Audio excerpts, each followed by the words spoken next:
Hayom Lag Baomer, boys and girls. It's so much fun. When I was a little girl like you, I looked forward to this wonderful time of Lag Baomer. We were singing and dancing and enjoying ourselves, and we made bows and arrows. So, here's my bow, and here's my arrow. I went out today to the woods and got myself some sticks and made myself a bow and an arrow. But this is funny. Why would we need a bow and arrow? And what is Lag Baomer? Why is Lag Baomer? Let's talk about it. Let's tell stories. Because a long time ago, when I was a little girl, I took my bow and arrow and I was shooting it all the way to the forest, all the way to the woods. So here we are. We're not in the woods. We are in a make-believe woods, right by my fireplace.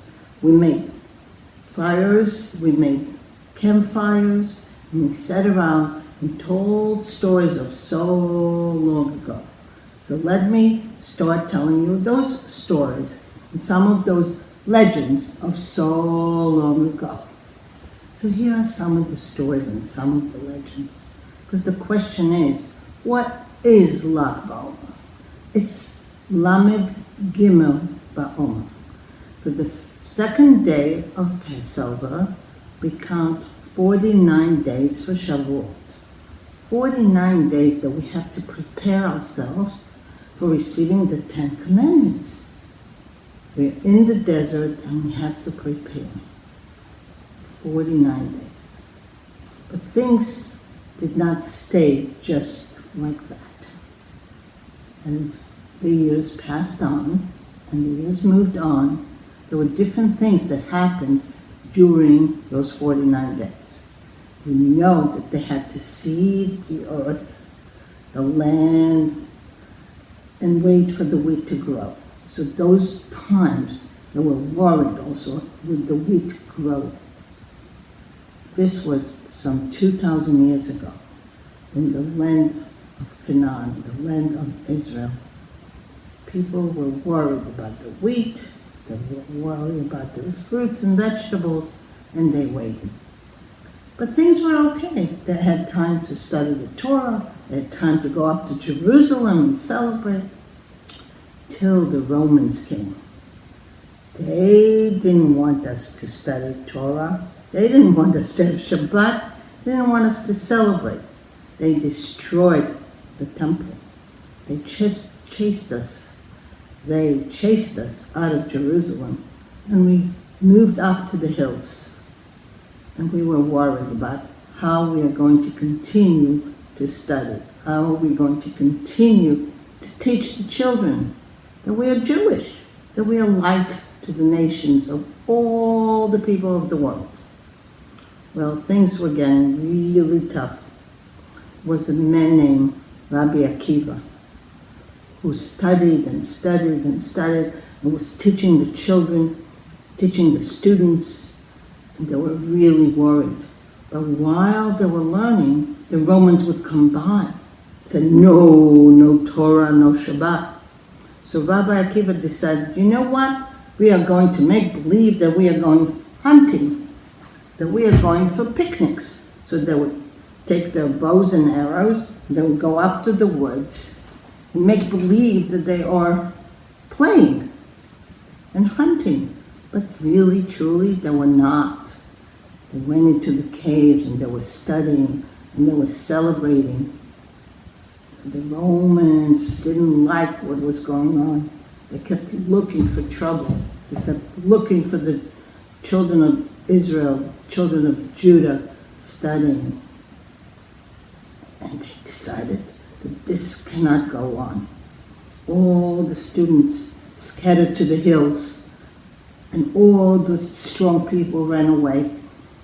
But there was one young man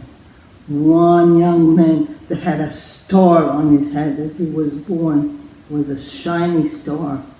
And his mom and dad called him Bar Kochba, the son of the star. And he had a mission. No matter how young he was going to stand up to the Romans. He was strong, he had a mission, and he tried. He tried to run a big fight. He took all those students of Torah and they joined in to fight the Romans. But they failed. Didn't happen.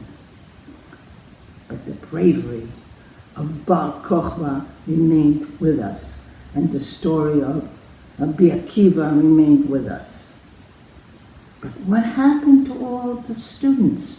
What happened to all the Jewish people that were there? They scattered all over the world to Rome and Athens and all over to Asia. People were sad. But there was one rabbi, one student that remained. His name was Shimon. Shimon remained in a cave for 12 years, kept studying and learning and writing all kinds of stories about the Torah. And after 12 years, the vigil ended. But how did he survive? He and his son were able to survive in the cave with one plant and a small stream of water. It must be the one thing that gave them the light to survive, to stay on.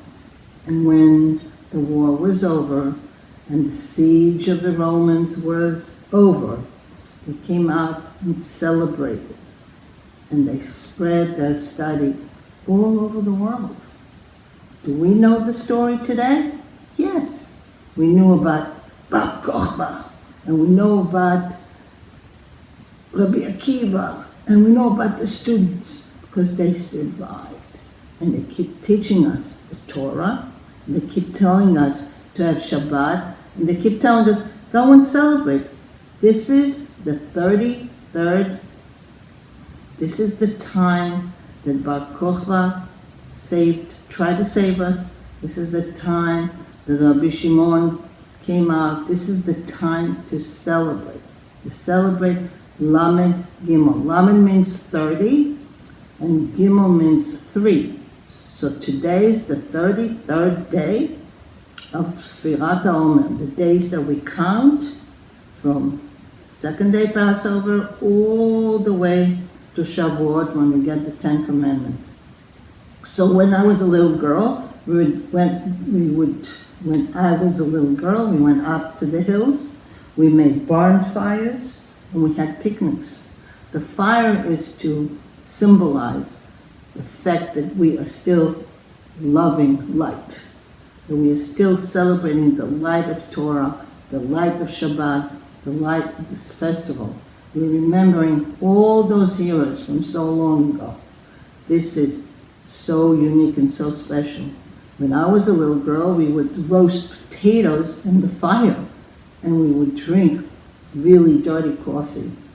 And today, they're making s'mores, just like in your camp. Would you like to see the s'mores I made? I made some s'mores for us. So here we are. Here's my coffee and my s'mores, my yummy, gooey s'mores. I have marshmallow and chocolate that I roasted. Yummy. But we have to remember that today is for the heroes that were there so long ago, more than 2,000 years ago. And all the heroes that brought us to today. And you can be a hero, just like who? Just like Bar Kokhba, just like the boy that grew up with a star shining above him. Just remember that we all have a star. We have a star in our hearts. We have a star of love and devotion and appreciation of what we have. Do you remember how to make a heart? Put the heart on your heart. Make a larger heart with your brain, because Bar Kokhba used his lev and his moach, and he gave it to the people. He gave freedom, although temporarily, but he gave them freedom to understand and learn and have a future just like we are going to have. Chag Sameach, Lag Baomer Sameach. That's what the children were singing. Today's Lag Baomer. We have our bow and arrow on our shoulders. We have a song in our hearts, and we're jumping and hopping to the campfire. Hayom Lag Baomer. Hayom Lag Baomer. Hayom Lag Baomer. Hayom Lag Baomer. Hayom Lag Baomer.